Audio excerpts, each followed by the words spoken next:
Wannan fa da kuke gani ruɓaɓɓen mangwaro ne aka ɗebi wani sassa na cikin shi. Bari mu gani yanzu an sa shi a microscope me za a gani a cikin wannan ruɓaɓɓen mangwaron. Masu cin abu in ya ruɓe na kayan marmari to ku tsaya ku ga me kuke ci wa kanku. Shi yasa ake son kar ka ci abin da ya lalace, kar ka sake ka ci abin da ya lalace. In ya ruɓe ka zubar. Za mu shiga mu gani ta cikin microscope mu gani wane ƙwayoyin halitta ne suke kasancewa a ciki. To yanzu ku taho mu shiga tare da ku. To yanzu a kashi 40 kun ga ƙwayoyin halittan da suke a ruɓewar da yayi.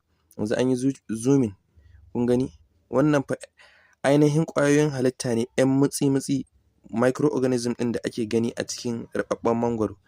An yi zooming kashi 40 to yanzu an yi kashi kun gani kashi 100 kuna gani suna motsi la ilaha illallah. Motsi fa suke yi. Kalli yanzu tsutsotsi ne 'yan ƙanana wanda ido ma baya iya ganin su sai da microscope. Kalli a kashi 100 to kalli yanzu wannan tsutsar da take motsi kun ganta nan da ita da 'ya'yanta? Kun gani yanzu